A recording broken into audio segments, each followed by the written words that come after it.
Saludos a la gente que estuvo apoyándonos durante todo este tiempo que estuvimos fuera de la casa, transmitiendo por nuestro canal de YouTube y por Facebook. Así que estamos muy agradecidos porque en ese tiempo pudimos conectarnos con ustedes, pero ahora ya regresamos a la casa y desde la Iglesia El Camino estaremos haciendo transmisiones de todas las cosas que hacemos en la casa para que ustedes también la puedan recibir. Así que queremos saludar a la gente que está en las ciudades, en los pueblos, que está en Estados Unidos, que está en Argentina, en Colombia, en Haití, en Panamá. Queremos saludar a la gente que también se conecta con nosotros en Europa, Canadá. Así que saludos para todos. Sigan conectados con nosotros a través de nuestro canal, que le vamos a seguir trayendo una palabra de la revelación de Dios para este tiempo.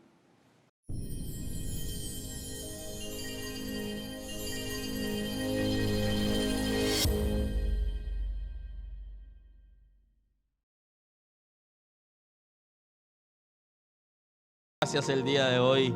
Te damos la gloria a ti. Eres misericordioso, eres perdonador, eres restaurador. Gracias por la redención en Cristo. Gracias por el Espíritu Santo. Gracias por la transformación, por la guianza. Gracias en este día, Señor. Estamos agradecidos de tantas cosas maravillosas que has hecho por nosotros y por los procesos que nos ha permitido pasar para que lleguemos a conocerte. Gracias el día de hoy. Yo sé que tú perdonas todo pecado en esta mañana. Eres perdonador, restaurador. Tú levanta el ánimo, Señor. Tú transforma el espíritu, el corazón, sana las emociones, libera el intelecto y transforma la mentalidad. Tú forjas tu imagen en nosotros. Te pido, Señor, por los matrimonios de la casa, que tú muestres tu gloria, que establezca tu orden. Levantamos vallado en favor de los matrimonios y de las acechanzas del enemigo contra los matrimonios. En el nombre de Jesús, todo lo que se levanta para producir distracción, violencia, en el nombre de Jesús es inoperante. Todo aquello que viene para producir tristeza, amargura, depresión, en el nombre de Jesús es inoperante. Por la palabra, sé tú sanando los matrimonios y levantando matrimonios firmes, con propósito, conforme a tu grandeza. Glorifícate en las familias, en las relaciones de los padres y los hijos, las relaciones de hermanos. En el nombre de Jesús, glorifícate en las familias, establece tu orden. Toda acechanza contra la familia en el nombre de Jesús es inoperante. Tú eres el que suple toda necesidad, el que suple empleo, el que aumenta la cartera de clientes en los profesionales independientes, el que da idea a los que son emprendedores, el que provee empleo para los desempleados. Tú eres el que suple necesidades conforme a tu grandeza en el nombre de Jesús. Sé tú sanando las emociones y las relaciones en las familias. En el nombre de Jesús, eres poderoso para sanar. Por tu llaga somos sanados de las enfermedades mentales, de las emocionales, de las físicas, de toda enfermedad espiritual. Tú eres poderoso para sanar. Mire el azote que tiene el mundo producto del COVID, este virus que está azotando, dañando la gente y produciendo tantas separaciones. Señor, tú eres nuestro sanador y creemos que por tu misericordia seremos sanados, Señor. Seremos sanados, Señor, en el nombre de Jesús. Por tu misericordia sana la tierra, sana la ciudad, sana el país, sana el gobierno, sana las autoridades, sana a los pobres, sana a los empresarios, sana a nuestra nación de toda enfermedad. Señor, sánanos, sánanos. Oh, creemos en tu misericordia. No abandone la obra de tu mano, Señor. Sánanos por tu misericordia, Señor. Sana esta nación, sana el mundo, trae salvación. Oh Señor, que haya arrepentimiento en esta nación, comenzando por las autoridades y el gobierno. Señor, en todos los estamentos públicos y privados, Que la iglesia se levante con poder y con autoridad. En el nombre de Jesús, sánanos por tu misericordia, Señor. Guárdanos de toda acechanza, de todo plan del infierno, de todo ataque, Señor, infernales, inoperante en el nombre de Jesús. Cancelamos las operaciones del infierno, sus ataques, sus maquinaciones, sus profundidades, en el nombre de Jesús. Por el poder de la sangre de Cristo hay liberación, hay liberación. Gracias, Espíritu Santo.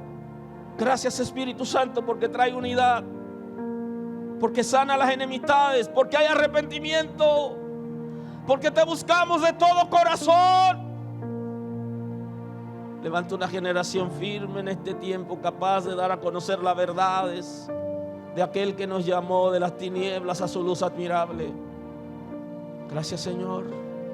Gracias. Gracias. A tu nombre gloria, Señor.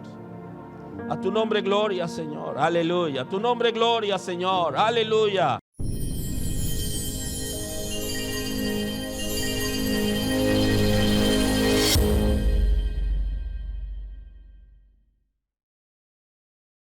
Este es el nombre del Señor. Así que hoy vamos a tener la introducción en la serie La obra del Espíritu Santo. Y la predicación que introducimos hoy es acerca del bautismo en el Espíritu Santo. Y quiero compartir el texto en el Evangelio según San Mateo. Evangelio según San Mateo, capítulo 3, versículo 11.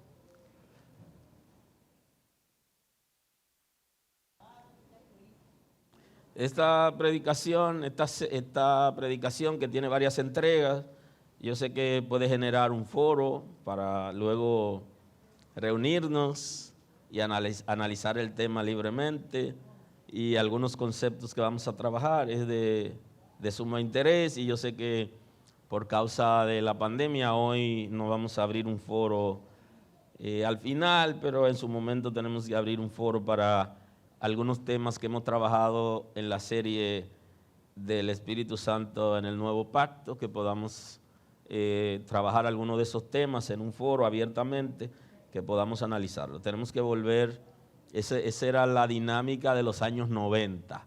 La gente tenía hambre, sed de la palabra, y los temas generaban discusiones y análisis. Muy interesante.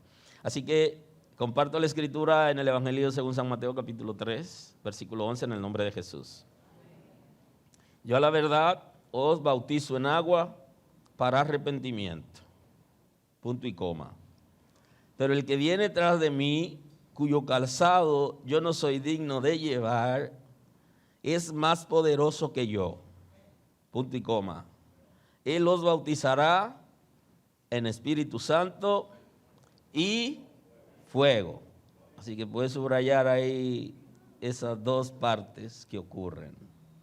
Su aventador está en su mano y limpiará su era, punto y coma, y recogerá el trigo en el granero y quemará la paja en el fuego que nunca se apagará.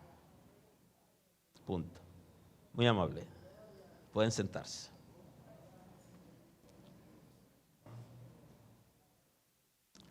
El bautismo en el Espíritu Santo es un tema de los temas difíciles que hay en las Sagradas Escrituras, que no deja que la gente que sabe se ponga de acuerdo. Y es un tema que mantiene dividido a la comunidad cristiana a nivel mundial. No en este siglo, sino desde el siglo pasado y siglos anteriores. O sea que es un tema que de alguna manera ha traído división por los conceptos que no se ponen de acuerdo los teólogos. También ha creado o ha generado la creación de las famosas denominaciones evangélicas. O sea que el tema del bautismo en el Espíritu Santo ha creado algunas denominaciones, lo conocido como denominaciones evangélicas. Las iglesias que estudian el tema, algunos expresan sus diferencias y ha causado divisiones en concilio, también en organizaciones cristianas y hasta en congregaciones. Bendito es el nombre del Señor. Genera conflicto ocasionalmente, trayendo consigo enfrentamientos y hasta divisiones. Porque el tema, a veces las personas que lo defienden o lo que están en contra, lo hacen con euforia. El Pentecostés y el neopentecostés, que son denominaciones evangélicas. Hay otras denominaciones como son los bautistas, los metodistas, los luteranos, los menonitas, los anglicanos, presbiterianos, concilio e iglesias independientes y ministerios. Tienen roce por el tema. El tema mayormente es manejado por los del Pentecostés y los de neopentecostés, que tampoco se ponen de acuerdo entre los neo y el Pentecostés y los neopentecostés. Me refiero a la iglesia que se llama del Pentecostés, que no necesariamente sea del Pentecostés, porque existe un Pentecostés bíblico que no necesariamente el que dice que del Pentecostés lo es de acuerdo a la Escritura. Ahora, el neopentecostés se le ha llamado a las iglesias que han surgido últimamente y que han producido un desprendimiento, no necesariamente del Pentecostés, sino de otras denominaciones que mencioné, que se han desprendido, pero ellos analizan el tema y coinciden en alguna parte con lo del Pentecostés.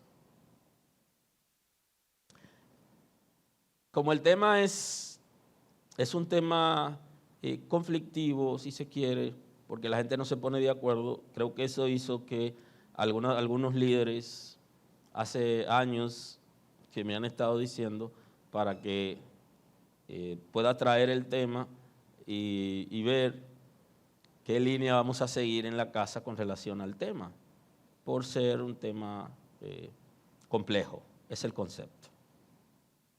Yo quiero hoy compartir con ustedes, introducir el tema y analizarlo a la luz de la Escritura, para que podamos avanzar y tener varias entregas con el tema. O sea, el tema da para alrededor de 2 años predicando los domingos solamente ese tema. Saben que no soy muy extenso en la predicación, es un poquito más en la serie. Como esto es una serie, yo me tomaré el tiempo necesario, pero no me tomaré los 2 años que yo entiendo que me llevaría aproximadamente en el análisis del tema. Juan, que es el que introduce el tema, no es el primero en profetizarlo, pero es el que introduce el tema en la gracia, en el nuevo pacto. Porque Juan es profeta de transición, o sea, Juan transicionó la ley con la gracia. Y él trajo un medio de gracia que se llama bautismo en agua, que simboliza la muerte, sepultura y resurrección de Cristo. Y Juan lo anuncia antes de que Cristo venga o vaya a la cruz y nos redima. Muy interesante el asunto.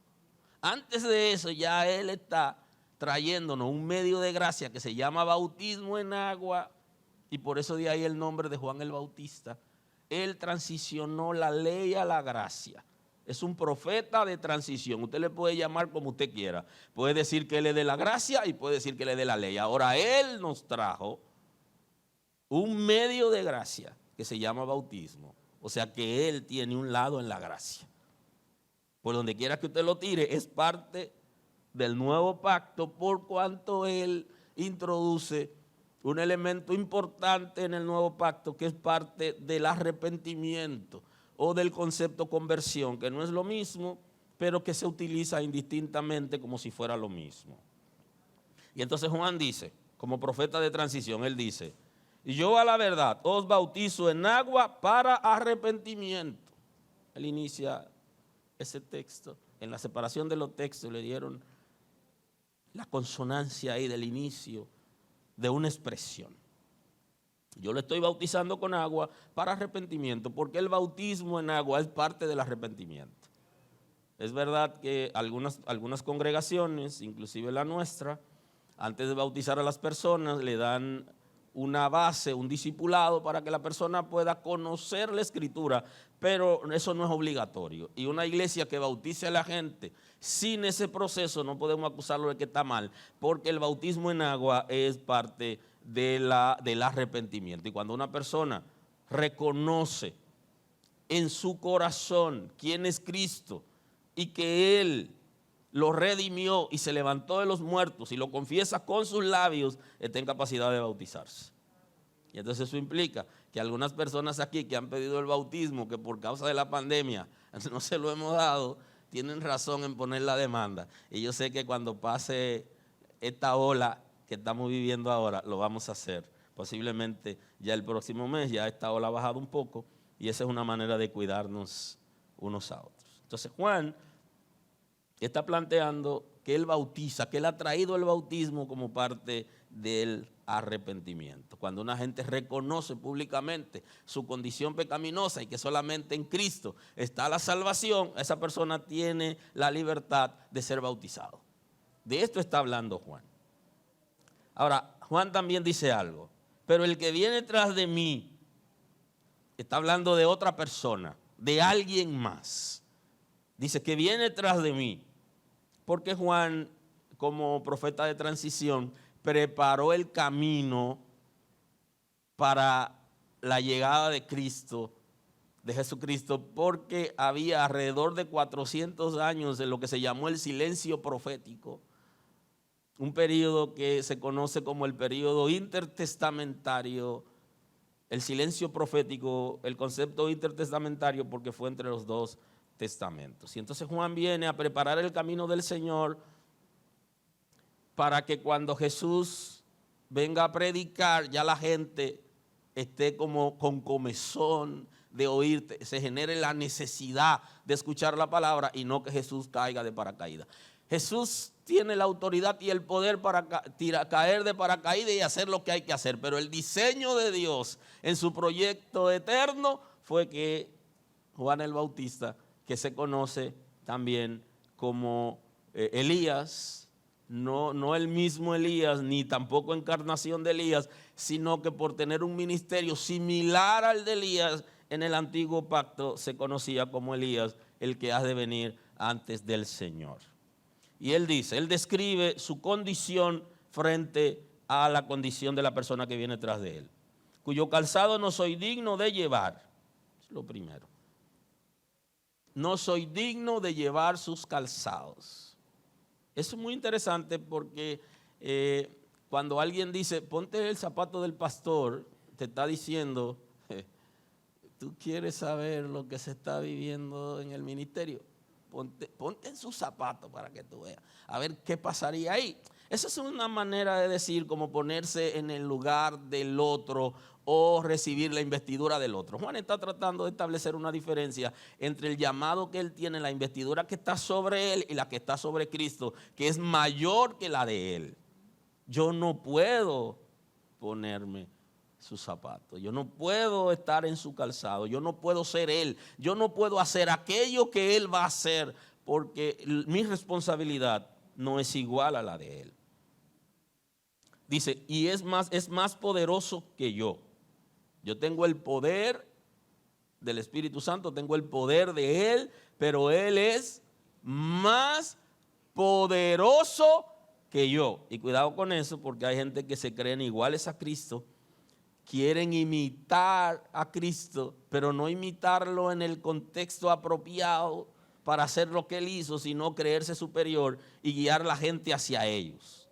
Y eso es peligroso, porque el mismo Cristo está hablando de la piedra que desecharon los edificadores, que ha venido a ser la piedra del ángulo, como la columna que soporta el edificio, y que puede ser una piedra de tropiezo, que el que choca con él se desbarata, y a quien la piedra le cae encima se desmenuza. O sea que toda persona que intente usurpar a Cristo, su nombre, su autoridad, en la Biblia se llama anticristo, y está en plural y en singular, dice anticristos.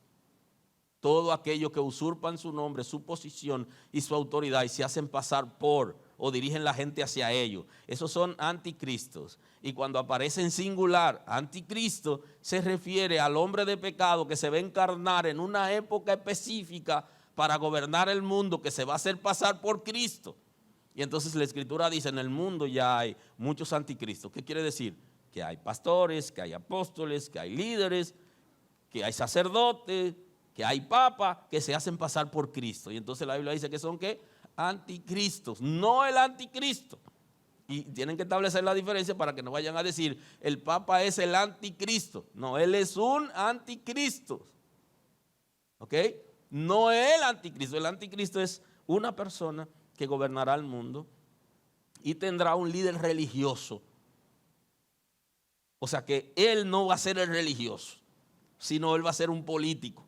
Entonces el Papa no califica para ser el anticristo, porque lo que pudiera caer sobre él es de ser líder religioso. Sin embargo, se va a crear una religión para el tiempo del anticristo. Y tenemos que entender esos conceptos para poder avanzar en el conocimiento de la Escritura.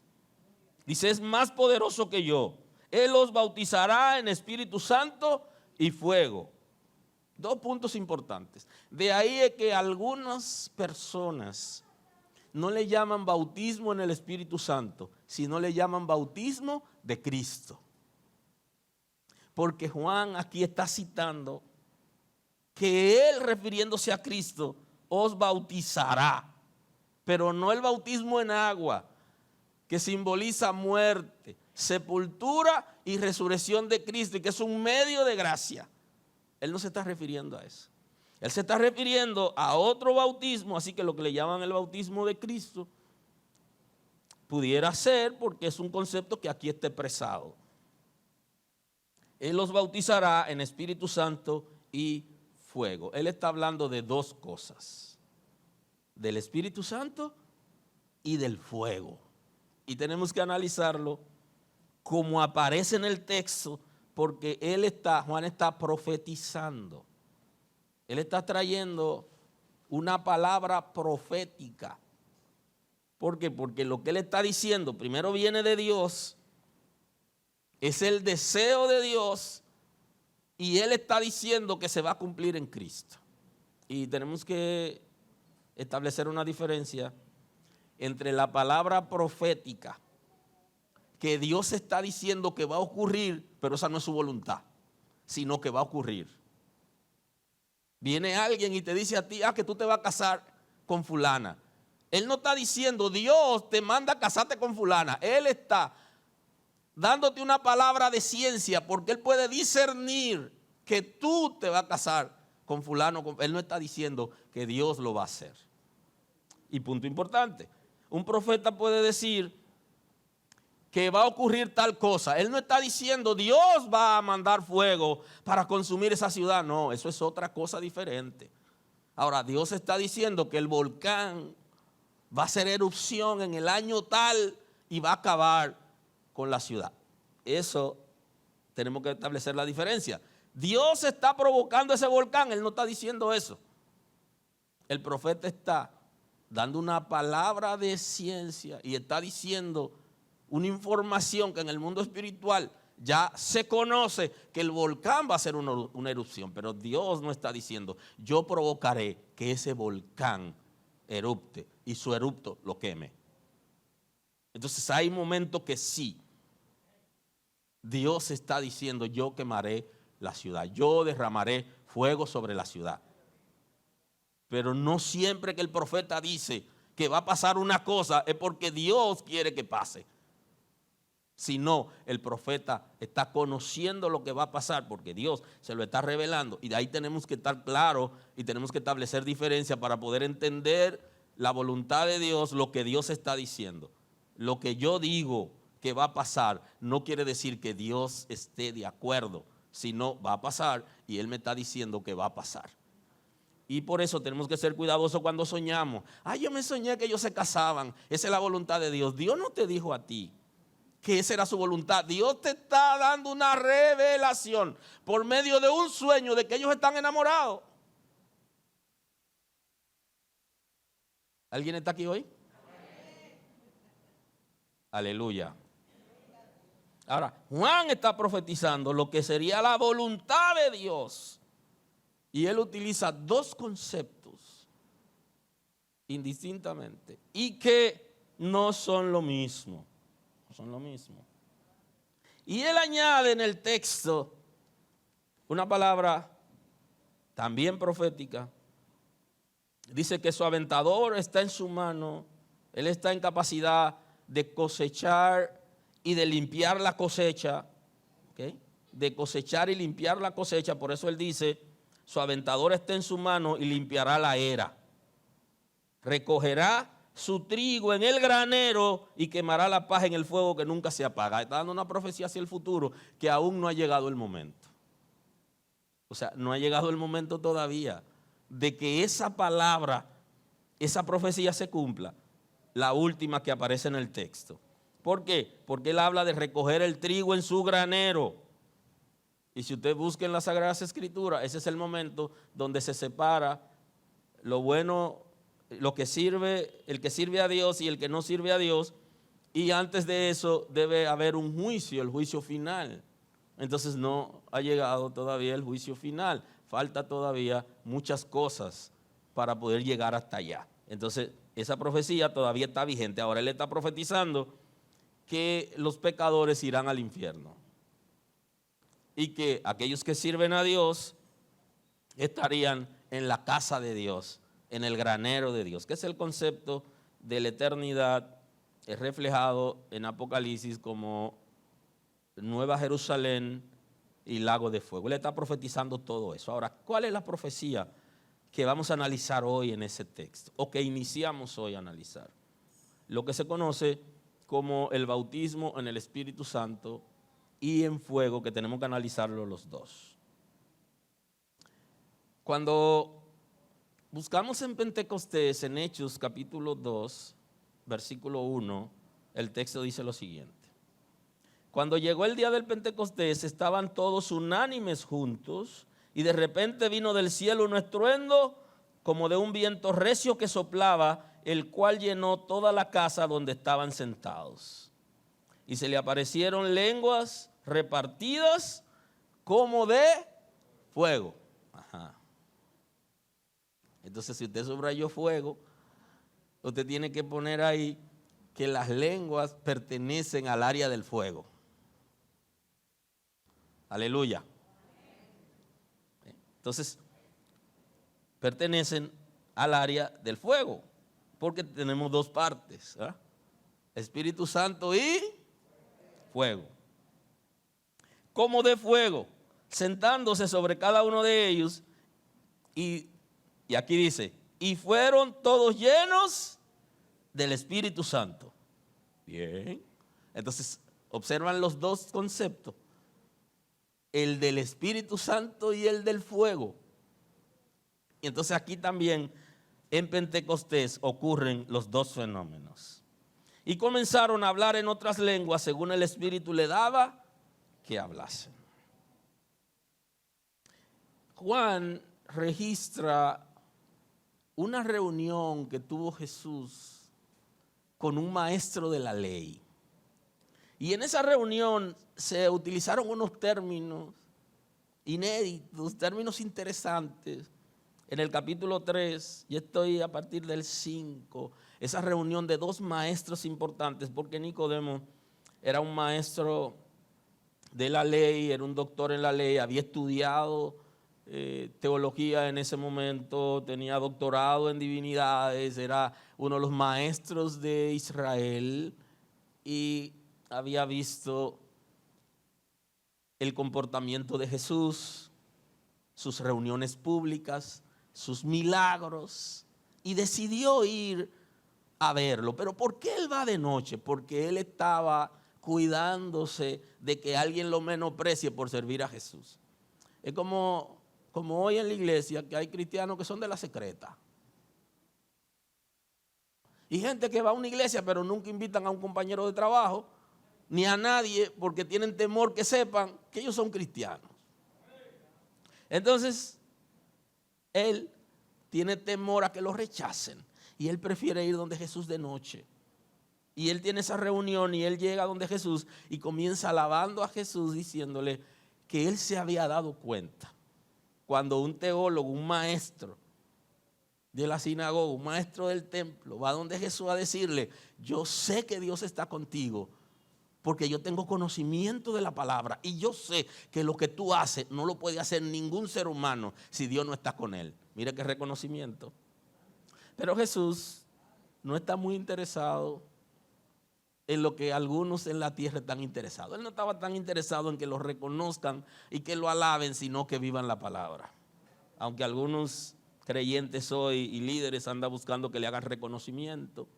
Y cuando le hacen un reconocimiento lo ponen en las redes sociales y quieren que todo el mundo lo vea porque me están reconociendo. Ese reconocimiento es válido, no tiene nada de malo, pero todo lo que llena mi ego yo tengo que tratar de bajarlo un poco para que Cristo pueda subir.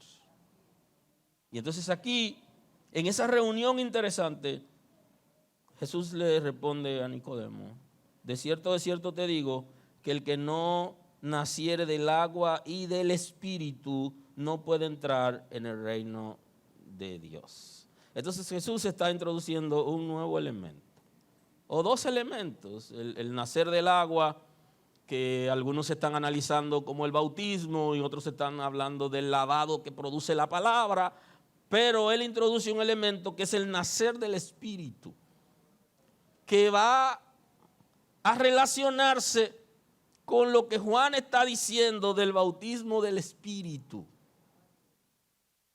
Porque aquí Jesús está diciendo que era necesario a Nicodemo: el que no naciere del agua y del Espíritu no puede entrar en el reino de Dios. Y yo quiero que esta partecita aquí la subrayemos, porque hay unas conjeturas que se han venido haciendo con relación al bautismo del Espíritu Santo, y es justamente por lo que establece ese texto, pero a veces la gente no ha entendido lo que esto quiere decir. Dice que no puede entrar en el reino de Dios, y dice: lo que he nacido de carne, carne es, y lo que he nacido del Espíritu, Espíritu es. O sea, le dice: ya tú has nacido de carne, necesita ahora nacer del Espíritu. El nacer del Espíritu es un concepto que en la Escritura se traduce como regeneración o nacer de nuevo. Son tres conceptos: regeneración, nacer de nuevo y nacer del Espíritu. Y Jesús le está diciendo: si no se produce en ti la regeneración, tú no puedes entrar en el reino de Dios. Si no nace del Espíritu, tú no puedes entrar en el reino de Dios. Son sinónimos en la Escritura. Dice: porque lo que he nacido de carne, carne es, y lo que he nacido del Espíritu, Espíritu es. No te maravilles que te dije que os es necesario nacer de nuevo. El viento sopla de donde quiere y oye su sonido, mas ni sabe a dónde va, no sabe de dónde viene, ni sabe a dónde va. Así es todo aquel que es nacido del Espíritu. Respondiendo Nicodemo le dijo: ¿cómo puede hacerse esto? Es bueno que aterricemos aquí, porque algunas personas y algunos creyentes, cuando ven el texto y la expresión, piensan que vamos a andar en el aire. Porque hay un concepto que es el concepto del hombre espiritual, de la mujer espiritual.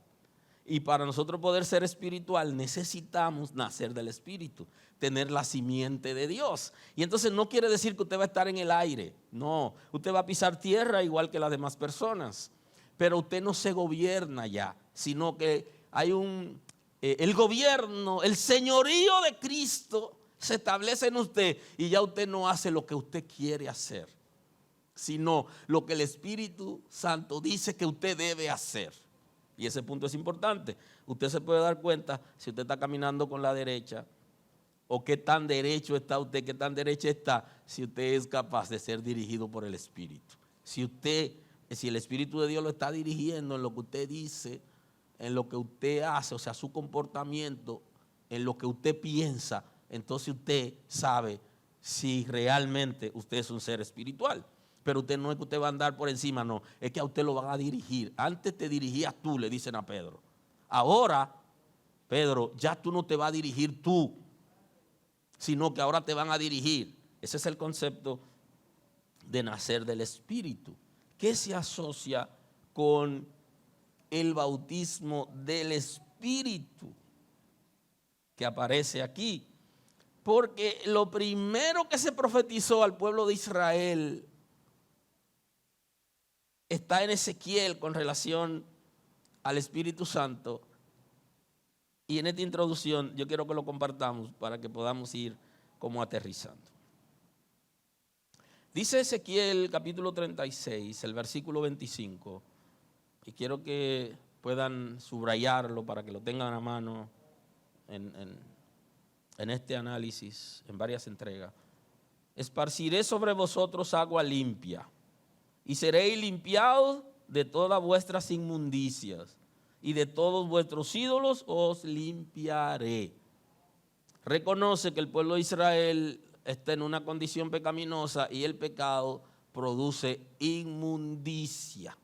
Aquello que no pertenece a Dios, ni es operado por el Espíritu de Dios, sino está muy asociado al concepto espíritu inmundo. Aquello que está dirigido y gobernado por las tinieblas.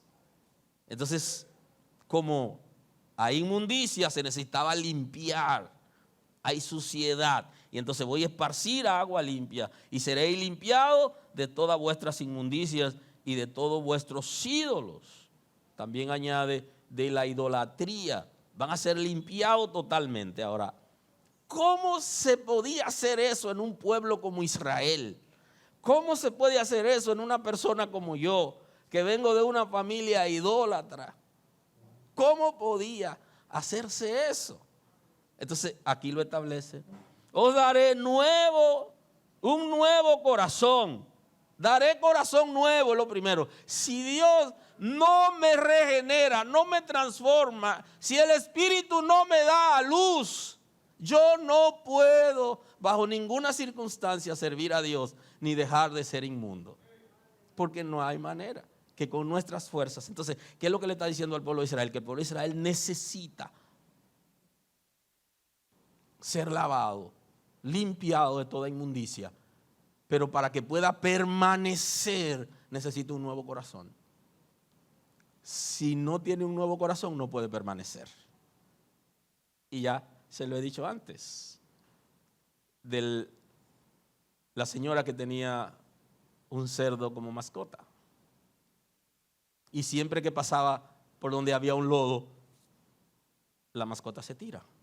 Y entonces ella tiene que volver para su casa de nuevo a lavar el cerdo hasta que alguien le recomendó. Hay una manera, la única forma de tú tener un cerdo como mascota es haciéndole una cirugía y cambiándole el corazón. Y entonces alguien le preguntó, ¿y qué corazón le pongo? Póngale un corazón de oveja. ¿Qué pasó? Se hizo la operación, se cambió el corazón.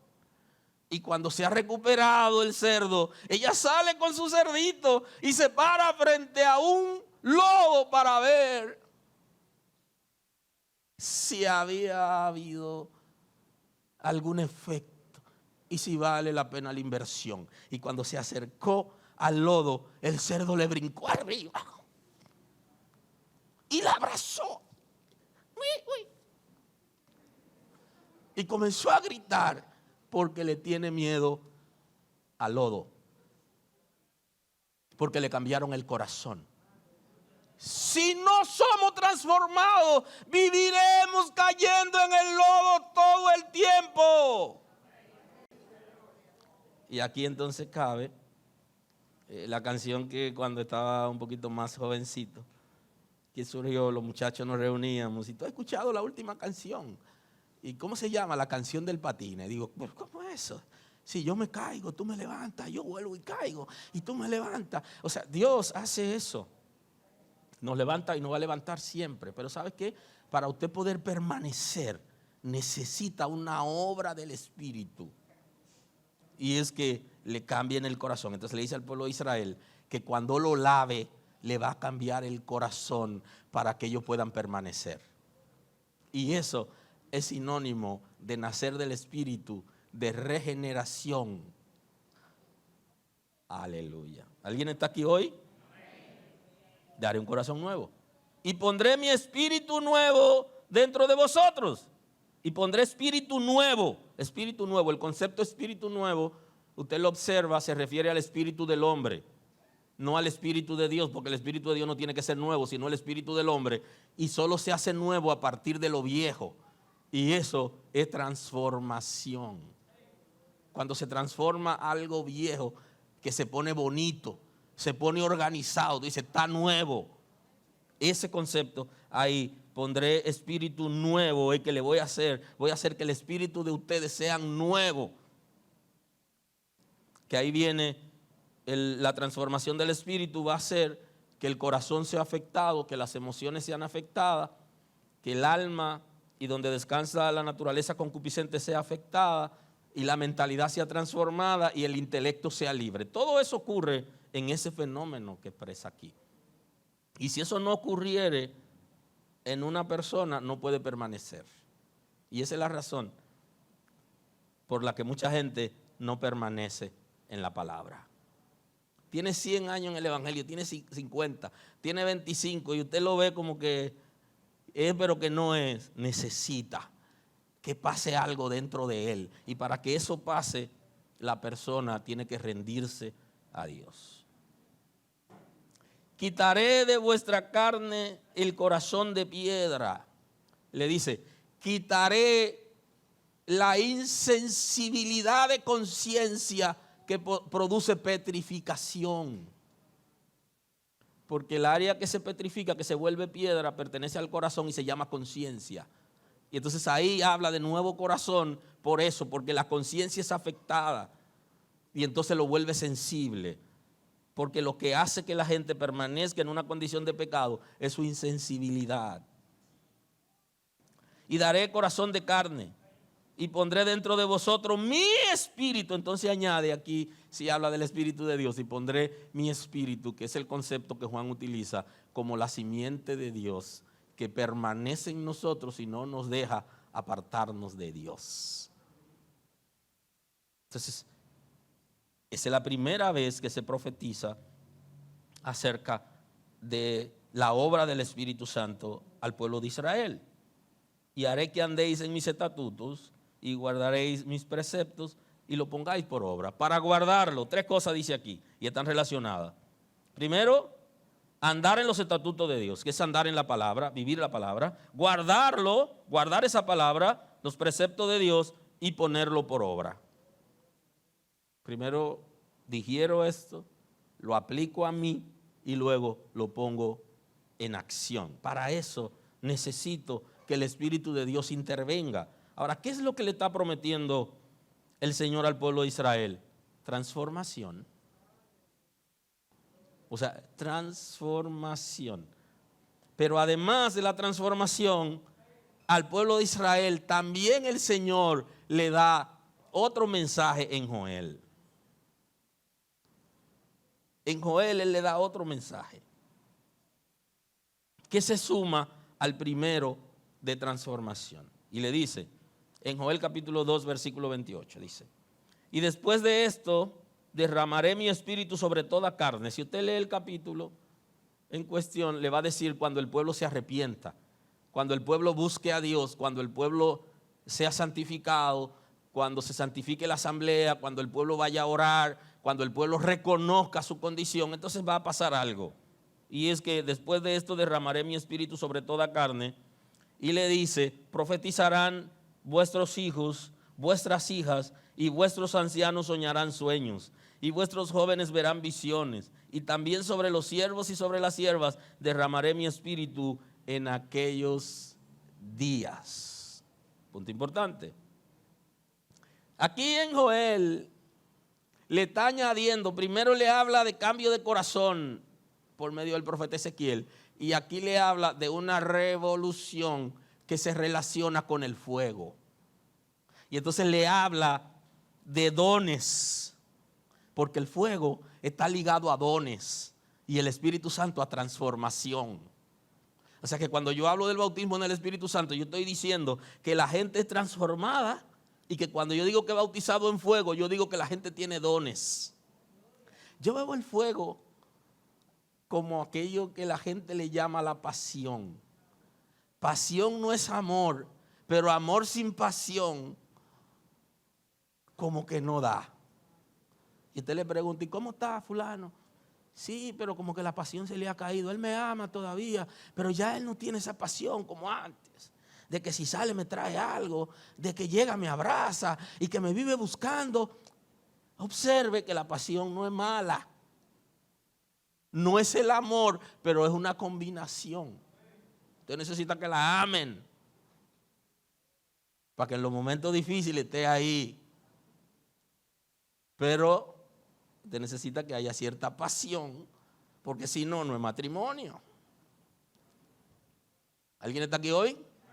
Están juntos, pero eso no es matrimonio. Hace mucho que voló.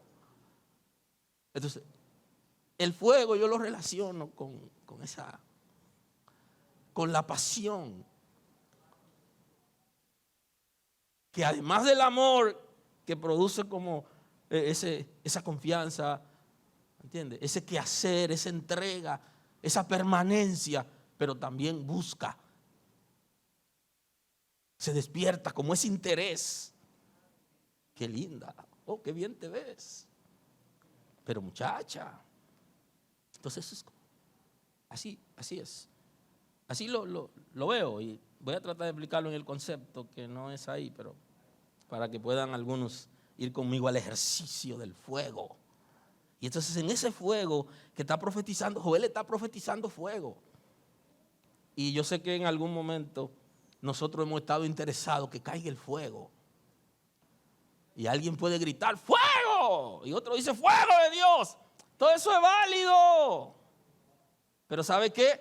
Antes de eso debe venir la transformación, que es lo que hace que conozcamos a Dios, tengamos fundamento y vivamos para Él. Entonces, aquí Joel está hablando de ese fuego sobre toda carne y habla de profetizar. Habla de uno de los dones, que es el don de profecía.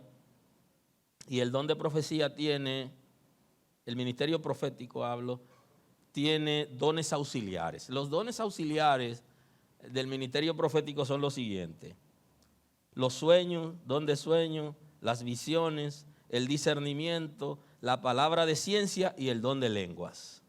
Son auxiliares del ministerio profético. Eso lo voy a explicar porque estoy en la introducción. Lo voy a explicar un poquito más adelante. Entonces, aquí Joel está hablando de que en el pueblo se van a levantar profetas. Y eso no es nuevo, porque el pueblo de Israel había profetas. Y el pueblo sabía que había profetas, pero aquí él está hablando de una revolución donde la gente va a tener dones. Se van a despertar dones extraordinarios, y por eso tiene relación con el Pentecostés. Porque en el Pentecostés se produce transformación, pero también se activan, por medio del fuego, se activan dones. Y habla de la visión, habla de derramar el Espíritu indistintamente sobre todo ser humano, sea quien fuere, esclavo, libre. Ya no habla solamente de la familia de Leví aquí, que eran los que estaban encargados del templo, en Gerson, Coat y Merari. No solamente se refiere a los hijos de Leví, de los sacerdotes, de los que estaban en la limpieza del templo y como familia que descendían de de Leví y de sus hijos que tenían que asumir la responsabilidad en el templo, sino aquí lo universaliza. Y dice, ya aquí no hay una unción o una repartición de dones solo para la familia escogida, sino para todos, sean esclavos o sean libres. Todos están en libertad de recibir el Espíritu Santo y de profetizar. Ahora, el apóstol Pablo, cuando escribe a los Gálatas, en el capítulo 5, el versículo 22, él dice lo siguiente: mas el fruto del Espíritu. Él está diciendo que el que tiene el Espíritu tiene un fruto. Y entonces usted se pregunta, yo fui bautizado en el Espíritu Santo, y yo te pregunto, ¿y cuál es tu fruto? ¿Cuál es el fruto? Lo dice aquí, oiga lo que plantea, dice: mas el fruto del Espíritu es amor, gozo, paz, paciencia, benignidad, bondad, fe, mansedumbre, templanza. Contra tales cosas no hay ley. Pero los que son de Cristo han crucificado la carne con sus deseos y pasiones. Si vivimos por el Espíritu, andemos también por el Espíritu. Dice, tú tienes el Espíritu. Entonces anda como alguien que tiene el Espíritu Santo. No nos hagamos vanagloriosos, irritándonos unos a otros, ni envidiándonos unos a otros. Entonces, ¿qué está diciendo? El texto está diciendo que el que tiene el Espíritu de Dios tiene un fruto por tener el Espíritu de Dios. Entonces, yo lo que estoy diciendo en esta introducción, que estoy a punto de concluir, es que el concepto de bautismo en el Espíritu Santo tiene dos conceptos que están expresados en la Escritura, y es el bautismo en el Espíritu Santo y en fuego, y que el bautismo en el Espíritu Santo implica transformación y que el bautismo de fuego implica dones, y que son dos cosas que se pueden recibir ambas, y que mucha gente lo que está es en el fuego pero no tiene fundamento porque no puede vivir para Cristo. Entonces, si hay dos conceptos que aparecen en el bautismo del Espíritu Santo, también hay dos evidencias. Yo estoy diciendo hoy que la evidencia de que alguien ha sido bautizado en el Espíritu Santo es el fruto del Espíritu, y que alguien que ha sido bautizado en el fuego son las lenguas. Aunque la gente nos ha dicho otra cosa, pero si fuiste bautizado en el Espíritu Santo, tiene el fruto del Espíritu. Y si fuiste bautizado en fuego, tienes lengua. Bendito es el nombre de Dios. El fuego está ligado a los dones. Y el Espíritu Santo, el bautismo del Espíritu está ligado a la transformación. Así que yo soy transformado y después tengo dones. Si yo tengo dones sin transformación, hay un problema. De ahí es que el apóstol Pablo le dice al pastor Timoteo: ten cuidado de poner a un neófito en el ministerio porque puede caer en la tentación del diablo. Él le está diciendo: no ponga a una gente inexperto, incapaz, sin formación, en una responsabilidad, porque puede caer en la misma trampa que el diablo cayó. O sea que, si yo no estoy transformado, si el Espíritu de Dios no está en mí y me ha transformado, yo no estoy en capacidad de permanecer, ni estoy en capacidad de servir. Bendito es el nombre del Señor. De manera que hoy estoy diciendo en esta introducción, ya concluyendo, que el bautismo en el Espíritu Santo está ligado a la regeneración, a la santificación, a la convicción y a forjar la imagen de Cristo en nosotros. Y que el bautismo en el fuego está muy ligado a los dones, en especial el que más le gusta a la gente, que es el de la profecía, y que ya le dije cuáles son los dones auxiliares. Ahora, ¿por qué a la gente le gusta más el don de profecía?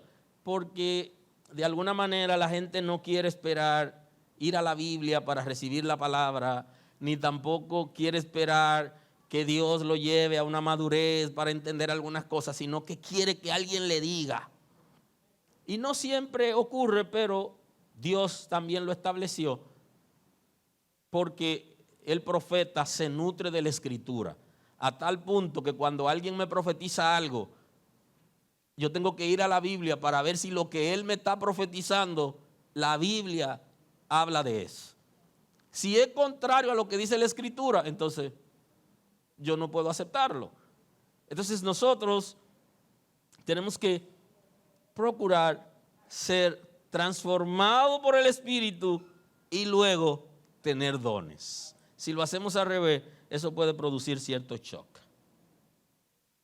Así que cerrando hoy esta introducción, ya no volveremos a ver un par de domingos aquí. El Espíritu Santo está muy ligado a la salvación. Punto importante. La obra principal del Espíritu Santo en el nuevo pacto es la salvación. Es que nosotros seamos salvos. Si yo no tengo algún don, yo no estoy salvo. Eso no es lo que establece la Escritura. Tú estás salvo, tú estás salva cuando recibes a Cristo como Salvador. Cuando crees en el corazón, confiesas con tus labios, cuando el Espíritu Santo viene a ti y te transforma. Eso es lo que le está diciendo Cristo al maestro Nicodemo. Si tú no naces del Espíritu, no puedes entrar en el reino de Dios. Le está diciendo, si tú no eres transformado, si no naces de nuevo, si tú no eres regenerado, no entrarás en el reino de Dios. Tú no entrarás en el cielo. En otra palabra, no estarás salvo. Así que el Espíritu Santo está muy ligado a la salvación. Jesucristo nos redimió de pecado y el Espíritu Santo nos convence.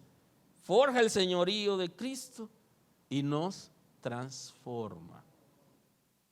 El Espíritu Santo no solamente da dones, sino que transforma.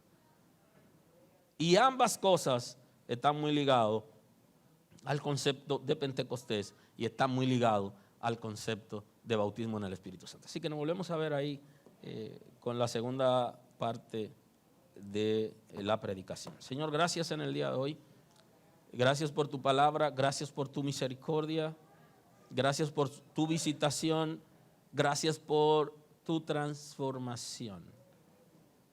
Gracias porque nos has rescatado de nuestra vana manera de vivir para establecer cosas nuevas en nosotros y darnos un nuevo norte, una guianza. Señor, gracias. Completa tu obra en esta casa, completa tu obra entre nosotros y que tu Espíritu Santo se perfeccione, Señor, por medio de la transformación y por medio del fuego. En el nombre de Jesús. Muchas gracias, Señor. Gracias por estar con nosotros escuchando la palabra. Hoy es un buen día para que tomes una decisión para recibir a Cristo como tu Salvador. Nosotros queremos estar contigo y apoyarte en el conocimiento de la palabra. Podemos trabajar contigo un curso de estudio bíblico para que puedas conocer a Dios. Hoy es un buen día. Llámanos o escríbenos por WhatsApp y estaremos contigo en este momento. Dios te bendiga.